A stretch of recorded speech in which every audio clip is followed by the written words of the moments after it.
Welcome to the Legion Chalk Talk. This is a podcast for gym owners by gym owners, and I am your host, Scott Ramage. I am really pretty pumped to introduce our guest today. This is Mr. Joe DeGain, and Joe is a long-time pillar in the CrossFit community in my mind. He has been with CrossFit HQ for 12 years. He's owned his affiliate for 10 years. He's been a CrossFit Flow Master for 7 years. And get this, he has done 380 L1, L2, and kids seminars. And if you calculate that out, folks, 6 years of his life has been teaching seminars to CrossFit trainers, which is incredible. But more importantly, Joe is much more than just a CrossFit dude. So I'm really excited to talk to him. How you doing, Joe? Welcome to the show. Thanks for having me, Scott. I am super pumped up and honored to be on this podcast in particular because I love everything that you guys are doing over there with Level Method and respect you guys so much. So I am thrilled that you would want to have me on and chit chat about business stuff. Yeah, it's just going to be fun. And I absolutely love doing this because I get to kind of pry open the door to the lives of people that I have admired as a part of Level Method. And, when I first started kind of getting to know you as we're kind of going through this system, I had no clue what it was that you did, which I think is good because I probably would have been a little nervous, like, he's been in the CrossFit world forever. But so I learned to enjoy Joe as a business owner and as a guy. And then as I started doing sales calls, what I really realized is people like, oh yeah, well, I was at Joe's gym for a seminar. I'm like, Joe, and he's a Joe DeGain. I'm like, oh, and then over and over and over. And I'm like, this dude's like turning people on to Level Method. I owe him a big thank you. And then kind of hearing these stats, you've been in the game for a long time. Yeah. It's, it was like 2000. I think I got my L1 like in 2006, Toronto. And right away, right when I was watching the speakers at that seminar, which were like some of the OGs. I mean, Dave was there, Nicole was there, Greg was there, Pat Sherwood was there. And that was like in 2007. And right away, I knew it was something that I would be super interested in doing. And it's been a hell of a ride. Yeah.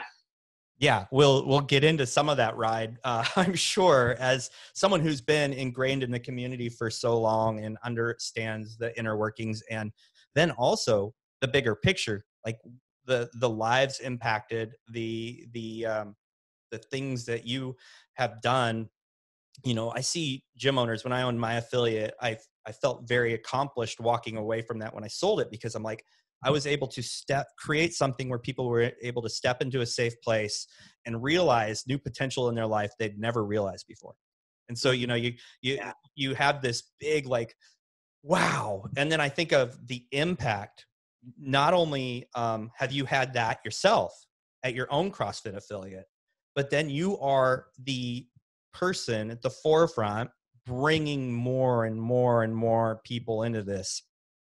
So it's I'm sure it's fulfilling work, but 6 years of weekends, that's a lot.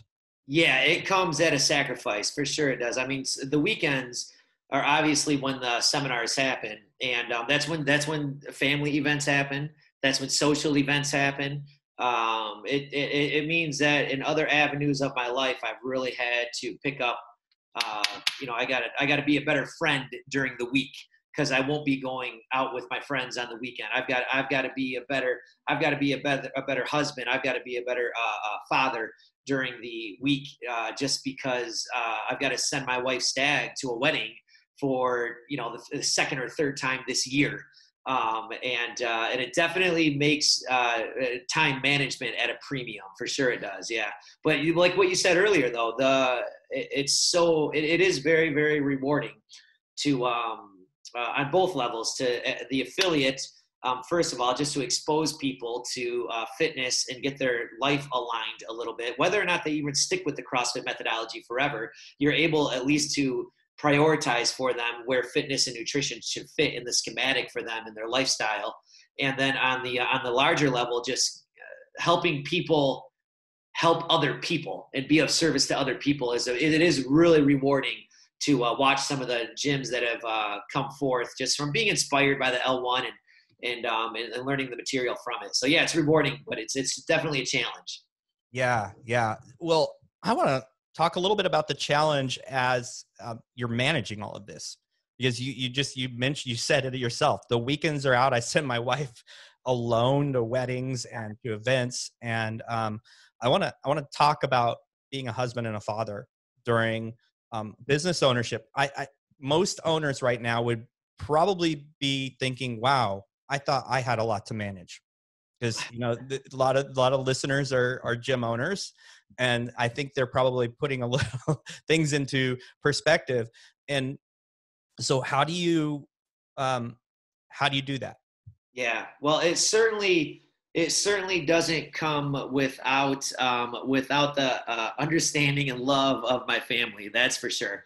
And I'll tell you right now, I wouldn't be able to balance it at all if it weren't for my wife Liz, who just can instill the trust with my children and actually make me feel comfortable with being away. She definitely is like the complete support network that keeps us together. That's definitely for sure. I mean, I would say after Liz being of so much help just while I'm gone, and the support that she provides is definitely my staff at the gym. And I don't really have a staff. I don't have my staff at the gym is kind of organically developed. These are all just people that didn't really know their place in the fitness world, not even in the fitness industry, but just in the fitness world. They joined the gym, they joined 810 CrossFit. And just over the years, they became very, very passionate, and they just kind of wanted to share. They just wanted to do what they experienced. They helping them. They wanted to help other people, and they were inspired. So my staff is gigantic. I mean, I've got like 12 or 13 staff members, and they're all kind of part-time members, and they do a lot of they fill in for me while I'm gone. They recreate that ambiance that I want to have at the gym when I can't be there. And so definitely at the forefront of holding it together is my wife Liz. She makes sure my kids know I love them while I'm gone, and then she makes me feel okay with being gone. And she understands the process too. Liz was on the CrossFit Kids staff for quite a few years, and she isn't anymore. But then also my staff, they go to bat for me. They take care of stuff at the gym when I can't be there. Yeah. So I'm sure that's a story of longevity, like what it took to get to the point where you have this support system. For the listeners, how many kids do you have? I have 4 children and 2 grandchildren, 1 on the way. And probably my favorite part, so 3 of us, obviously, so 3 of the children still live with us. Yeah. And then our granddaughter and our grandson, they live, this is, in my opinion, it's the coolest thing in the world. We live on the same cul-de-sac. So, I mean, right now I'm talking to you, I can see my window right over your shoulder, and I can see, right now I can't, but I'll see my grandkids outside playing in the yard. That's incredible. So it's a pretty cool gig, but we are definitely a tribe that has kind of commandeered this little cul-de-sac in Flint, Michigan is what's happened. Yeah. That's incredible. I think I've talked to a lot of fathers and grandfathers, and they say that the best part of being a father is when you become a grandfather. And to have your grandkids in your cul-de-sac would be probably like the pinnacle of what most men would want as a grandfather. It's really cool. And I think they probably moved in about 2 years ago now. Mm-hmm. And ever since then, my wife Liz and I, we've been kind of setting up shop here we look at our house differently now, because we're staying put. We have with those guys being so young, we have no reason. It seems bizarre to even live down the street rather than not in the same cul-de-sac.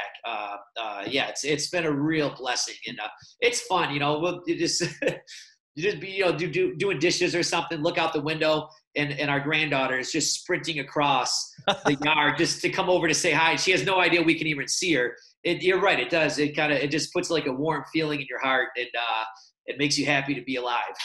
Yeah. So that's a really cool story. And I had this picture in my mind. So that would be a dream come true as a father now with kids that are too young to have kids. But I can see that as kind of a pinnacle of I've done well. I'm involved in the lives of my continuing generations, which is really fun. So you're still active staff with CrossFit? Yeah. I was pretty fortunate. The staff headquarters really went to bat for as many people as they could when the quarantine hit. I specifically, my job kind of shifted to the online kids gigs, and probably between like March 15th, which was right about when the quarantine started, until gosh, I want to say like mid-June. I bet you I was working about one, if not two, of those online kids gigs, which happened same thing, like 9 to 5, regular hours of a seminar, but they were over Zoom. And I did that all during the quarantine, had plenty of work. And then ever since then, I've been back on the road. I've been traveling, and I haven't been out of the country. I haven't been west of the Mississippi River, but yeah, I'm working on average. I do anywhere between 2 and 4 gigs a month. Wow. Which is about what it's always been for me. Yeah. And you know, it has been a hell of a ride for CrossFitters in general. We all know that. We've all been stripped out of our communities, not been able to work out like we want to, kind of this, I don't know, just this very sacrificed version of what we've envisioned for our social life and our fitness. And then especially, you know, when everything went down with CrossFit and people started to denounce themselves from the CrossFit brand. And it really, it's been a hell of a ride for everybody. And these seminars, I'll be honest with you, they are just such a breath of fresh air to just be around CrossFitters wanting to do CrossFit stuff and specifically wanting to learn. I mean, most of the time, if people go do the L1 or L2 seminar, they're there because they want to be a coach usually. Right. And this is another topic we can even go down later. It's like, I personally think every CrossFitter should do the CrossFit L1 method seminar and learn about this crazy lifestyle from the underpinnings and what it exactly is that they have chosen to do for this lifestyle of fitness. But most people are there just to talk about CrossFit and to be of service to others. So to go on these seminars, I think for the participants and even for the staff as well, it's a breath of fresh air just to be back around, you know, just to learn about how to make an impact on people's lives. And so the seminars have been a savior for me, as well as getting back into my gym and being around my people specifically, but just on the broader level to see, okay, CrossFitters are longing to just be of service to other people and to learn and talk about CrossFit stuff and just be cool. Let's just be cool with each other. Let's be different from this divisive nation that's going on right now, and just be supportive of each other. Right. So yeah, the seminars have been amazing lately. And yeah, I'm still on staff. Long answer for a short question. If I'm honest. It's great. I think it just kind of gives a picture of what drives you, why you would choose a hectic schedule. What most people would say that they don't have time and they work hundreds of hours because they own a business, and then to throw every 2 to 4 weekends a month into the mix. People are wondering what's the energy source, and I think that's something that that I want to talk about. Is that the energy and the drive and the positivity of the tribe? Did that feel different through all the troubles of CrossFit, or was it an overriding force and you didn't? It's like, that's, you know what, that's whatever. I'm still doing what I'm doing. I hear you. No, I would be lying through my teeth if I didn't say when all that stuff was going down, when people were denouncing themselves, and yeah, just all that turmoil was happening. If I didn't, I'd be lying if I didn't tell you I didn't sit down on my couch in my gym when it was all closed and shed some tears, just sitting there all by myself, just thinking about what in the world, what direction. I mean, I don't know. I had to look up, I mean, I had to look up joesgym.com, which costs $4,000, by the way, if anybody ever wanted to buy Oh, the website domain, right? Because somebody's just parked on it. No, it was a tough time. It was a really tough time. Nobody knew what direction anything was going. And yeah, it was, so to be back to where we are now. And I mean, now I would definitely say there is something to be said for what you're talking about, like that tidal wave of energy and positivity that was definitely there the entire time amongst like the seminar staff, who I'm most in touch with. I mean, we were all positive with each other. How you doing out there? But at the same time, like we're checking in on each other. We're crossing T's and dotting I's to make sure that we're all doing okay, and that we can support each other. But at the same time, not really even knowing if we are going to be doing a seminar ever again, if we'll ever be working together again. We didn't know what the future was holding. I mean, gosh, people were just dropping like flies from the CrossFit community. And another weird part about that whole thing too was just, I mean, there was a lot of demand from the public about, where you stand. There was a lot of demands from clients. I know there's a lot of staff members they just had, clients coming to them saying, what are you going to do about this? And it's not just a cut and dry thing of what are you going to do about this? Like some people have built their entire lifestyle. Like this is my job. This is my occupation. This is how I put bread on the table for my family. right. This is kind of a big deal. And it's not something that warrants a knee jerk reaction by any stretch of the measure, where when it doesn't play that big of a role in somebody else's life, they might not have the empathetic skills that it takes to realize what a serious role it takes to make a decision, or a decision like that takes a serious amount of thought and before you jump on any type of bandwagon or anything. So the support was there. The support was there. The positivity was always there. It never left from the staff. The staff was always kind of united, but we really didn't know what the next step would hold in the chapter of the CrossFit book, I guess. Yeah, I think of course you kind of alluded to, there's people who jump ship. Like I'm like, they must have been 1 foot out already. Like that was kind of like my thinking, like, okay, they were already kind of like measuring out like what this was going to look like already. I really feel that way. And then those that hung on a little bit, you get this thing that you thought would never happen. Somebody new outright buys CrossFit. Wow. And it's not just anybody. I don't know them, but I know people who do know him. In fact, one of the people that reports to me at Level Method had trained him. He was like, I trained that guy for several years. I was his trainer. And he's like, he's a great dude. Like, and he's built this massively successful business, and I believe he sold it. So those who hung on now have this new thing. How's that transition been? Well, you don't have to say anything positive, negative, just whatever you want. Yeah, I think it's exciting. I mean, I think the community was longing for a breath of fresh air. I definitely think some of the stuff I really enjoy about Eric, is that he's a professor of leadership. Right. And is it at the University of Colorado? I think he's a professor of leadership, and he even self-proclaims, he's pretty humble. He self-proclaims that he doesn't know all the right answers for CrossFit. But what he does understand, and it seems like with his resume, he understands how to be a leader, and he understands how to listen to the needs and desires of the community. And he seems to understand that his job is to put people in the right spots to make those needs and desires come to fruition. And it looks like that's what he's doing right now. He's not necessarily making, I don't know, from my vantage point and what I witnessed, I haven't witnessed all of it. and I'm not up to speed on everything. There's so much stuff happening.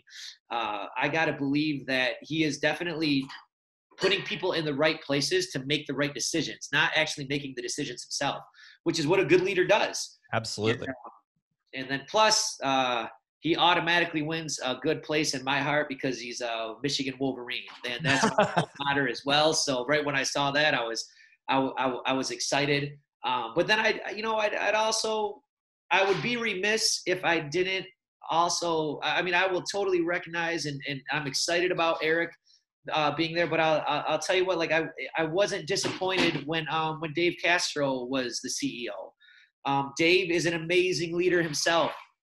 And you're seeing actually from what the short time that Dave was even the CEO, you're seeing a lot of the little decisions that he made at that time are like really big things right now. Yeah. Specifically like that scholarship program, which is just taking off. That CrossFit scholarship program is a really neat little thing that they have put together. And that was Dave's baby. That was one of the first things Dave put together when he was there. And then yeah, and even the games and what he's done to restore excitement out of the games. I mean, that was pretty electric. I wasn't disappointed, and I wasn't. I mean, I'm excited for Eric as well, but there's a lot of good people in charge right now over there, and I can say that I'm excited to watch the ride happen. I really am. I'm excited to watch that ride happen, and a lot of people we're starting to see changes. The real results of decisions that are made at a table, we're starting to see them happen right now. That's excellent. That's really good to hear. And you can't go all in on a new person. I mean, you can, but you're always like kind of sitting back and watching. But to me, my observation is that the gaps that needed to be filled are being filled. Like this leadership and using other people to really like right the ship. Like what, right it, you can't do that alone. And so you find the right people, put them in the right seats and move forward together. So you remain to be a CrossFit affiliate, obviously, through all of this, but let's step into the next thing, because we've talked about this. We've had this kind of earth shattering for CrossFitters, for CrossFit gym owners, this thing that happened with CrossFit HQ, and it kind of righted itself. We have COVID, and the mass destruction it's had on gyms. You and I were talking about that beforehand, and the heartbreak that's kind of gone into the closures and those that couldn't make it. And we are both seeing the ripples effect of that still. What is it, November now? We're seeing that continue on, and now there's new closures coming. Like just this week, I think it was yesterday, the Starrets announced that they're closed the door to San Francisco CrossFit. I mean, like a pillar in the community. I don't know when they started, but a lot of people, because of the mobility aspect of bringing that kind of in the forefront of CrossFit, and that they've been around for so long. I don't know if you knew that they were featured in the book Never Lose a Customer Again, about the way that they treat their customers, which was just a testament to the CrossFit community in a whole. I mean, they were basically talking about how CrossFit is so great for customer experience. So we still have these things going on. How is that affecting your head? How is Joe staying stable in a world of turmoil right now? Yeah. That's interesting. What do I personally do? I try to stay right, wrong, or indifferent. My strategy has always kind of been just to stay in my lane and make sure that I can focus on the things that I need to focus on. And, it's social media is tough. It's tough to juggle that mindset with social media. There's a ongoing joke about being married, right? There's an ongoing joke that says like, oh, can't live with them, can't live without them. And I think that is very much true about social media. Like you can't live with it and you can't live without it now. And I think for me, I think the more when just the way social media plays a role in your life, I just have to make sure that I'm only focusing on the things I want to focus on. I can't be around toxic energy. I want to know what's going on in the world. Like I'm glad I was able to. I wouldn't even know that San Francisco CrossFit shut down if I wasn't on social media. Right. But I have to be very specific about how much I'm going to dive in, and then what is that next news post after that, which can totally flip your mind to a toxic way. And maybe it comes from my wrestling background. I was a wrestler all my life, wrestled through college. And so I'm the guy who would always just put my hood up. I got my jump rope over in the corner. I'm doing my own thing. I'm staying in my lane. I'm trying to be laser focused. And a lot of times that's what I have to do is I just have to put my blinders on and make sure that I'm doing what's right for my family, what's right for 810 CrossFit, what's right for me as an individual, making sure that I'm on task with things that I believe in. And I feel like, so to answer your question in a shorter manner is I guess I just have to juggle social media well, because social media just seems like it can just, it's like a dog that sees a ball. Your thoughts can just go off on tangents at any given moment. And I find that I can't stay focused on what is best for me, my family, my gym, and whatnot. When I dive too much into there, I have to be selective about where I'm going to focus my energies. Yeah. And one of them areas is certainly making sure that I always can at least see the Level Method feed coming through, which always has wonderful little nuggets in there, and Awesome. and helps to stay with blinders on, but you got to take those blinders off once in a while just to make sure you're not totally off task, right? You got to see what's going on, but you can't just assume that because you see something else going on that that's what's best for you. You have to stay focused on what's best for you. Yeah. So it sounds like you kind of have a hierarchy. Like, yes, I have to engage in social media, but I have a hierarchy of needs or importance. First is that I'm driving mid-business with social media. One thing that I've noticed and I've watched from you is that you are in front of your people, not only in the building, because I know you are because you own it, but also on social media. Like you're there, you guys have a great presence, you're doing your thing. And you do have to be extremely disciplined, because there's days I want to give up. I want to shut everything down and walk away. But then but Level Method and my own other projects are built on a backbone of communication through social media. And what I'm seeing right now, and I kind of I want to open a can of worms a little bit. What I'm seeing is multiple gym owners have thrown away social media altogether. They're like, I'm done, I'm off, my gym's not doing anything with it. And I have my opinion about that. You kind of spoke to it, like keeping those blinders pointed in the right direction. What is your response to that? No judgment on anybody. Right. Yeah, I hear you. I can, I get it. First of all, I get it. I think it's, I could understand not wanting to, I'm not going to judge anybody that gets off of social media. I don't know that I would even be on social media if it wasn't for my gym. Right. I think my gym is the main reason that I am on there. I guess for me, it seems like a disadvantage, just simply because, I mean, everybody's on there. And if you want to get exposure, if you want people to know that you exist, they at least got to go to your page, and that's the number one route. Right. So to me, it seems crazy to get off, but I don't know. At the same time, I can see not wanting to have to deal with it, and wanting to get off, and also, I mean, could that add a little bit of mystique, a little bit of man, look at this underground gym over here. They're not even on social. It's almost like a speakeasy type gym. I like that. Where you gotta do the right back in the day. Remember, one of the big things was if you were a CrossFit gym, you didn't have a sign. That's right. It was a huge deal. You didn't have a sign. This is pre-social media, right? You didn't even have a sign up on your gym. So when you hear about this crazy place, oh my gosh, you look great. Where are you getting your results from? Oh, this place called, I don't know, such and such CrossFit. and they're like, and they can't find it. So they come back to the person, and now they're just totally intrigued about this oasis of a building that exists somewhere where they don't know, but they know they got to get there to get fit. And they know that it's all serious and fitness and no frill, no social media frill involved. Maybe it adds a little bit of mystique. And the more I talk about it and run through it in my head right now, maybe I might just cancel my social media right now. I was like, not. Wow. At first I was a little regretting asking that question. And as soon as you started coming with that answer, I'm like, wow, this is really cool. This is kind of almost back to the roots. Like you said, Totally no sign. We don't advertise. You find us, but based on results and this underground network.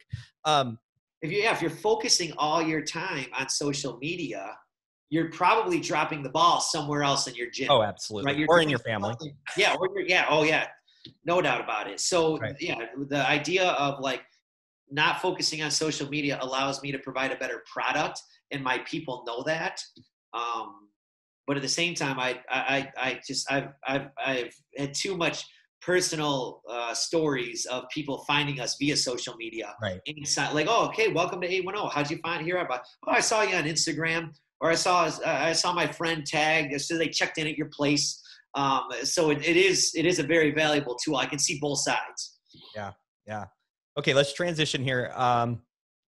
It's obvious that you have a very full life, full as in you have a lot of responsibility.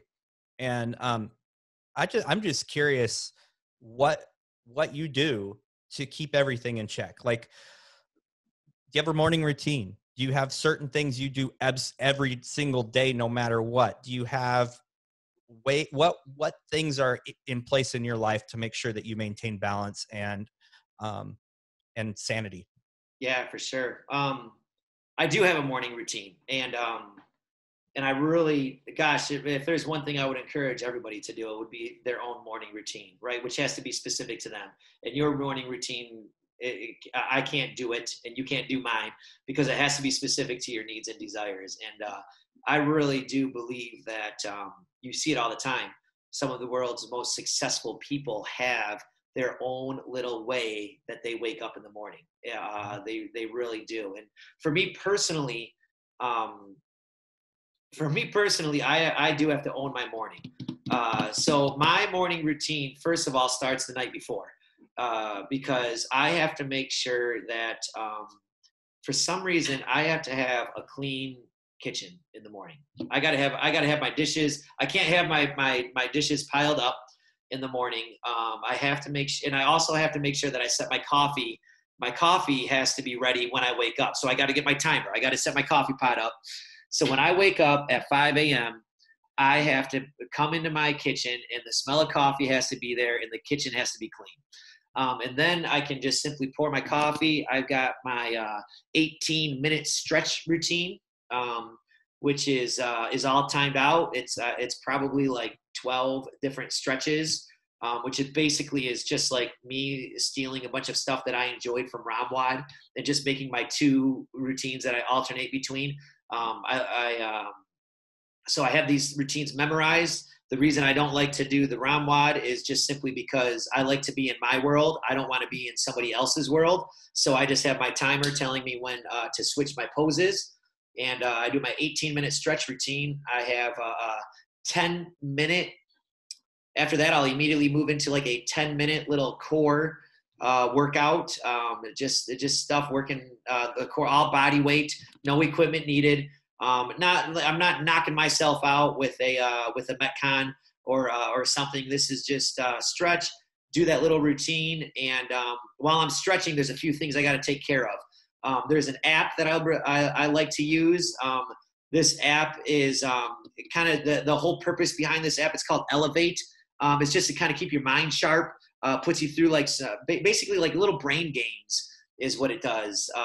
In all the in arithmetic and writing and literature and it just kind of keeps you sharp. I do that. I've got a couple 5 or 6 minute little inspirational YouTube videos that I like to watch. They're just the 5 or 6 minute ones that basically just talk about making sure that you're doing what's right for you in your life. And then after that, then I got to hit the gym because I got to be there by 6 a.m. because that takes 30 minutes, right? I got to wake up at 5. I got to be in that basement doing that stretching by like 5:05 with my coffee in my hand. And then I got to be out the door by like 5:45 to be able to get to the gym in time. So you Yeah, own your that's kind morning. of my routine. That's Yeah. where I am. That's my zen, if you will. Yeah. That's awesome. I love listening to people's morning routines because I fought it for so long personally. Like that's just a bunch of, it's stupid. I should be able to call the shots every morning. Right. Like, but over the years, like you said, you hear these successful people saying morning routine, morning routine, morning routine. But what I've learned is the same thing as you, is it's not picking up one person's thing and just copying it. It's developing what works for you, what gets your mind and body aligned for the day. And what I love about what you just said was that you have we don't have a lot of control of things in our lives. But what we can do is control what first hits us in the morning. Like I know I personally don't touch social media or emails until I've completed a laundry list of things that are way more important to me. My family, exercise, stretching, all those things come before, right? But Sure. what you've done is you've created order with your morning. There's no chaos. The kitchen will be clean. The coffee will be ready. And this is what I'm doing. Yeah.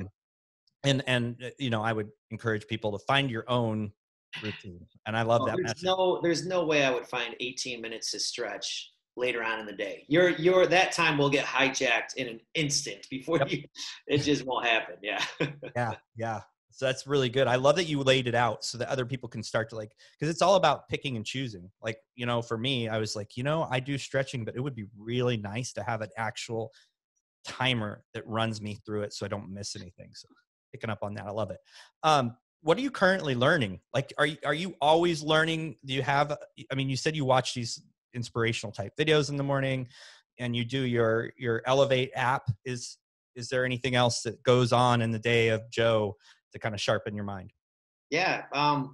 You know, I can honestly say that one of the things I'm most amazed about is the constant learning that just takes place at the gym and on the weekends, as far as taking the theoretical concepts of the CrossFit methodology and applying them in the practical application.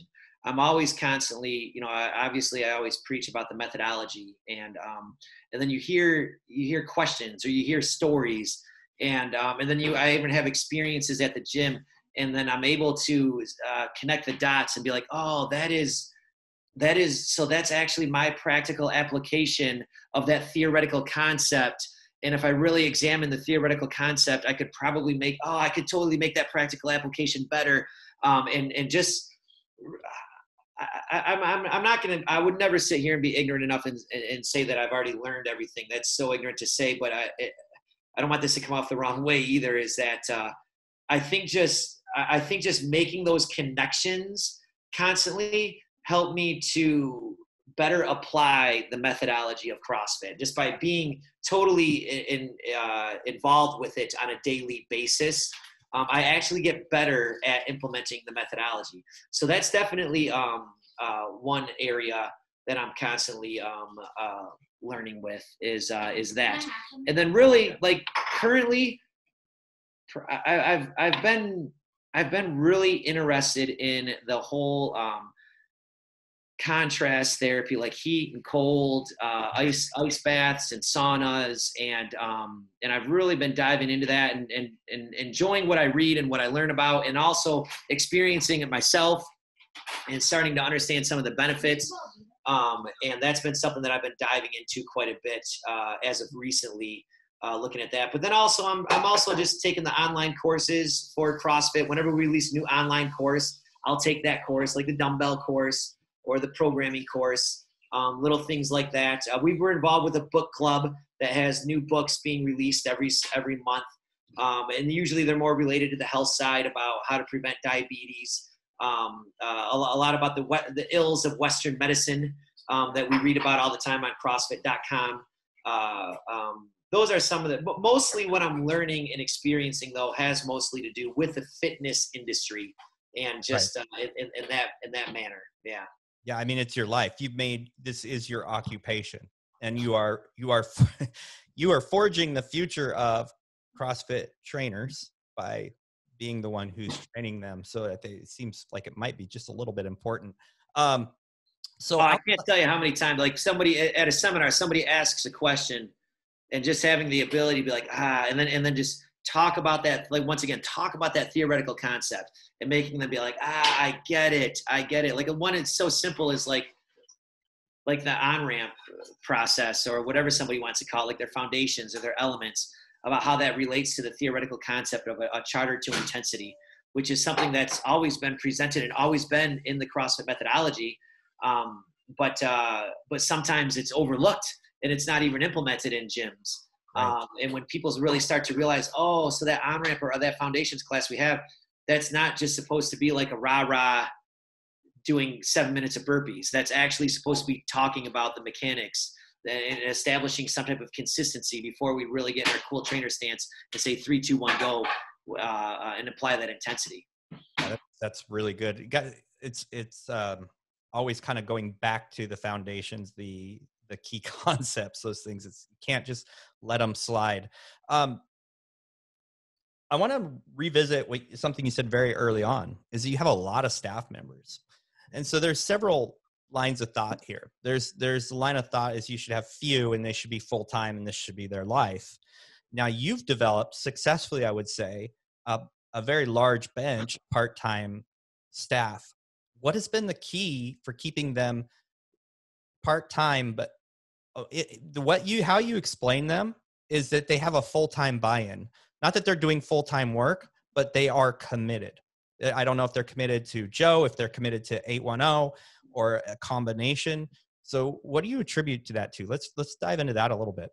Well, definitely, like when I look for coaches at 810 CrossFit, I definitely look just like who is a trusted member.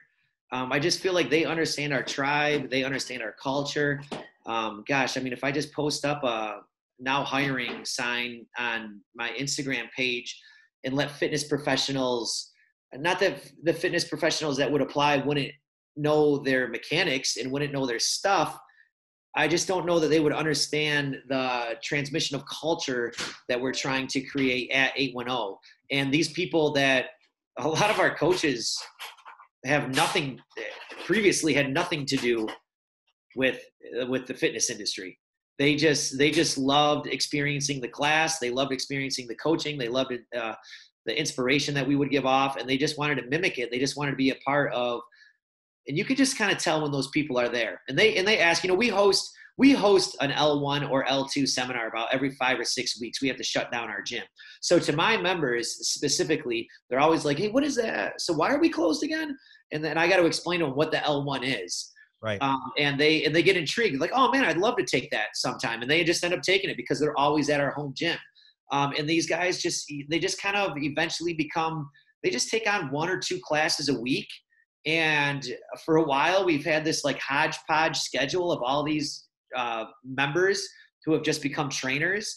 And I think, I mean, what have we done with these guys? I mean, besides like just giving them feedback on the professional development and the feedback that we give them. One thing that we've done that's interesting that I've had a lot of talks with people about is all of my coaches have remained members of 810 CrossFit, which is a touchy subject, right? Once you're a coach, you get your membership comped, and then maybe you get paid for the classes. Basically, what we've kind of done at 810 is you just keep paying your membership dues is what you do, and then we pay you to coach is what we do. So that way, there's no hard feelings when like if you have a busy month and you can't make it into coach that month, or you need a month off, there's no pressure on my part to be like, oh, well, I should probably fire your membership back up and have an awkward conversation. We pay them well for the classes they do, and they pay a full-time membership is what they do. And I think that's kind of created a little bit of I think that's created a healthy culture. I think coaches respect the gym a little bit more because they still feel like they're a vested member of the gym. And at any given time, if they don't want to be, there's no hard feelings. They can just leave. But then I just don't have these awkward members who are not paying a membership, but I don't really know how involved they are anymore. Maybe they just, because they've had a free membership for a while, but I don't know if they don't come, but I see them over there working out. What's going on? And I feel like that has just kind of, I feel like that's been a beneficial thing for us. And a lot of when I talk to a lot of other gym owners, a lot of them say like, oh, that's a great idea, I would love to do that, but they're already in a place where it's already beyond that. Yeah. And they can't switch. It's too hard to switch back. Right. So they don't switch back. And but I do feel like it's kind of given my coaches a little bit of a different perspective, rather than being an actual comp member who gets trade. You work these classes for free, I give you a free membership. It just keeps it a little bit more professional, I feel like. And I notice I don't have to deal with some of the other obstacles that some other gym owners have that maybe get brought up sometimes. I think it's an incredibly good practice, and it's really hard for most people to grasp that. But if you're doing a good job, I'm going to pay you enough to cover your dues plus some.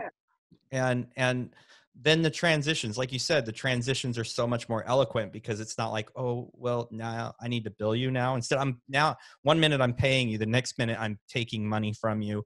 And it also keeps what you're giving, there's still a value in it for them. They are valuing what they're getting. Yes. And I'm wondering if that also helps with things like not having exclusive, and I don't know your gym, so I'm jumping to conclusions, but they don't have their own exclusive training. They don't have a separate coaches club. Like, oh, the coaches do different workouts. Now, maybe they do that in your gym, but no, they do not. No, I'm a stickler. We're a tribe. We're all in this together, man. There's no secret proprietary programming that anybody's following. Yeah. And I think that helps maintain it. If they're paying their membership dues, they are part of the membership. I think that's really, really healthy. I think that's a really great takeaway for some people to consider. However, implementing it midstream, that's a whole maybe give the person a raise that covers it. That's hard, right? Culture change. Establishing culture is one thing, but culture change is, oh my gosh, is that an uphill? Everybody's had to do some type of a little shift in your culture at some point. Yeah. And you know, that's a hell of an uphill battle. Was Level Method a culture change for you? Yeah, I mean, it was certainly a culture change. I'd like to say, well, you know what Level Method did? Maybe it was a little bit of a shift of thinking for myself.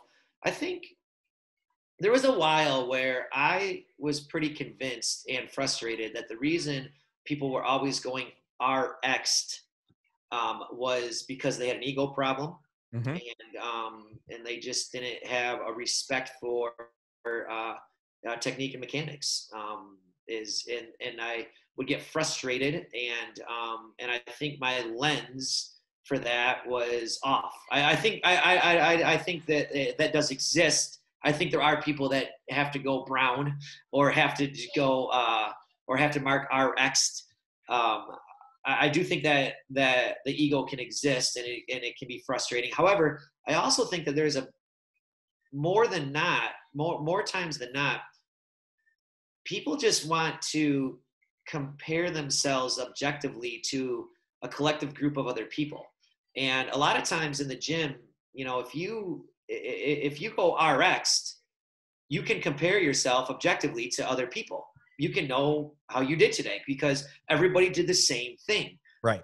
But traditionally, right, if these people go RX over here, well, if we're going to scale this group of people, usually it would end up like we're scaling all of you a different way. And they can't really compare themselves. They can't fulfill that need of wanting to know how they compare to somebody else. And what I noticed, and you know what, there's nothing wrong with scaling everybody a different way. There's nothing wrong with that at all. But for some people, it doesn't help people click. Some people just want to know. The scaled version in the CrossFit Open is a great example of this, right? Nobody would ever do the scaled version if it were not going to be a counted score. they would only do it if like, oh, so we're all scaling the same way.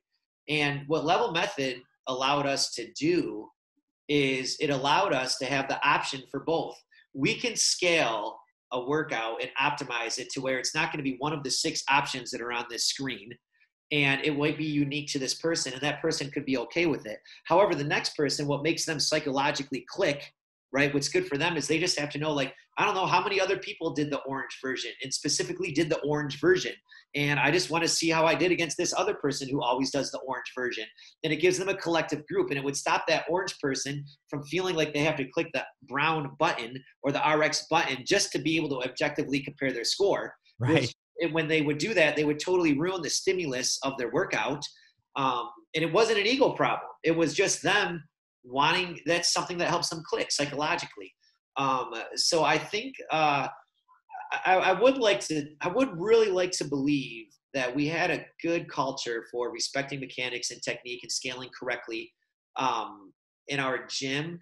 But level method, just I feel like I was just like a doggy paddling in water, trying to keep my head above water, doing this, and then discovered level method and just like, oh, I was only scratching the surface. I had no idea how easy and simple this could be. That is one thing I will just always tip my hat to you guys and Nathan. You know what? It's just amazing how simplified this process has been made. The amount of things you can't look at that map and doubt the amount of thinking and time that has gone into coming up with these little boxes. You're just immediately humbled by looking at the amount of data that has been collected, the amount of tests that have been run to come up with this precisely tuned map. Even the on-ramp process. I mean, I looked at your kickstart. Well, the second I looked at the kickstarts, I looked over at my on-ramps, and I looked at the kickstarts, and I looked over at my on-ramps. I was like, my gosh, I'm like this. This is it. I wish I would have had this when I started, and I wouldn't have had to waste all my time on design. Everything is just seamlessly feeds into one another. It is an operating procedure that is just so valuable. And it's brought a lot of transparency, I feel like, to our gym. Our new members, as they come in and they know nothing different, except for level method is what they know. It's just a seamless roadmap to success that they seem to adapt right away. And our old hands look at the map and they're like, man, they get excited.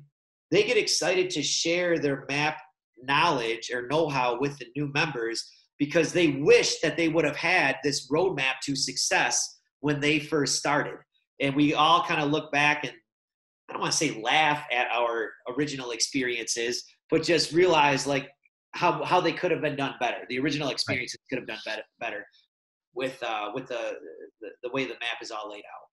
That's awesome. That's awesome. Cause I've always wondered like what brings a CrossFit Flowmaster, a guy who is trained in training the trainers and trained in the very foundations of the movement. And I mean, we go into scaling in level 1, and definitely in level 2.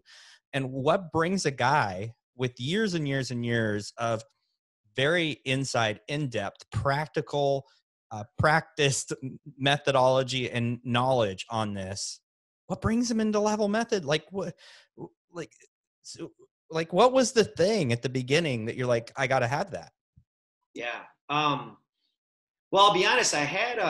I've always believed that I was a school teacher for 12 years before I retired from there and started doing this and opened my gym. And I always loved elementary classrooms. Elementary classrooms have the answers on the wall. The alphabet's on the wall. The world map is on the wall. All your nouns are on the wall. Your number boards, your multiplication tables are all on the wall. You're literally sitting in an elementary classroom and you can just look over and see your answer. And you can look over there and see the answer. And I always kind of had a vision of my gym. When I open it, I would love to have the answers on the wall. This is the roadmap. This is how you get there. And as you come in, I think as elementary students, you don't even realize that you're literally embedding this information into your head just by looking at it every day, just by referencing it once in a while. And I love that idea. So my gym, I originally had a lot of answers on the wall. that I had kind of concocted on my own. And another staff member came to my gym and was kind of just looking at the wall and mentioned, "Hey, have you ever heard of the MAP or level method?" And the answer was no, I had never heard of it. And as soon as I started looking into it, I realized I definitely looked at it. I just kept an arm's distance at it, kind of stared at it, and was wondering what it was all about. And as I just stared and looked and dissected and thought, I was like, my goodness, there is a lot of thought that's gone into this. And I even started it. Even when we started Level Method, I still kind of held it at an arm's distance. I only took what I wanted, and you guys were wonderfully clear about we're going to provide you with all this stuff, and you take what is good for you. You don't need all of it. Whatever you want to take, it's there for you. And I would just at first I was kind of muddling in the programming and with the MAP, and I got a little bit more involved and a little bit more involved, and I would take a little bit more of this and take it on. And really, what I started to slowly realize is I was able to be of service to my athletes so at such an elevated level when I actually just totally trusted Level Method to take care of this programming and this scaling and the on-ramp process for me. I evaluated it. I gave it a green light. I just thought it was wonderfully thought out, and I'm just able to be a better coach. When I don't have to write the programming, when I can just trust the programming, when I don't have to